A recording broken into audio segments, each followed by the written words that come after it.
من اینو مطمئنم که این آخرین نبرد خواهد بود. این آخرین نبرد، این اصلا شعار نیست، یک واقعیته. این آخرین نبرد. به نظر میاد که جنس اعتراضها با دفعه قبل کمی فرق میکنه، ولی این بار به نظر میرسه که با همیشه خیلی متفاوت هست. شرایط انقلابیه واقعا.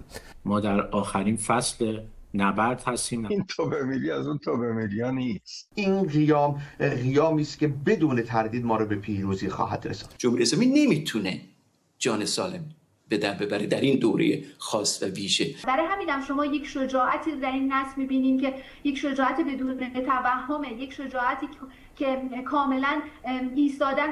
سوال کلیشه‌ای من معمولا نمیپرسم، ولی به خاطر شرایط ویژه ارتباطی ازتون اینو میخوام بپرسم که در این وضعیت پیامتون برای ایرانیان چیه؟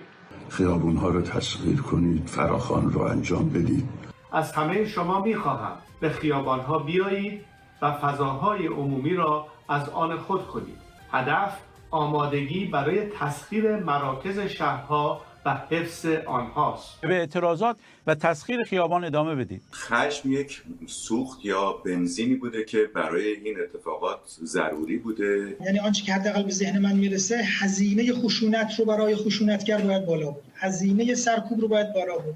هیچ فرمول دیگه ای نداره. تقابل با نیروی سرکوب، حمله کردن به مراکزی که در واقع سمبول‌های حاکمیت هستن، همه اینها خوبه. یکی از اونها ممکنه مبارزات مسلحانه باشه در ابعاد کوچک. همین الان نشانه های ورود به فاز مسلحانه رو ما داریم می‌بینیم. پیام رئیس جمهوری آمریکا به مردم ایران: کمک در راهه. تا به حال باستی پیام رئیس جمهور آمریکا رو در ضمن شنیده باشید.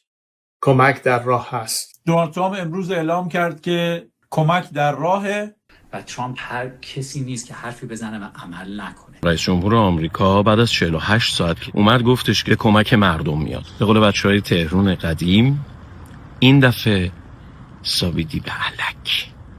قربانتون بشم، ما دعوت نکردیم، شما دعوت نکردید، حتی شاهزاده رضا پهلوی دعوت نکرد. اینو گردن شاهزاده نندازید، اینو گردن من نندازید، گردن شما هم نیست، گردن هیچ کس دیگری نیست. ما ایران رو نابود نکردیم.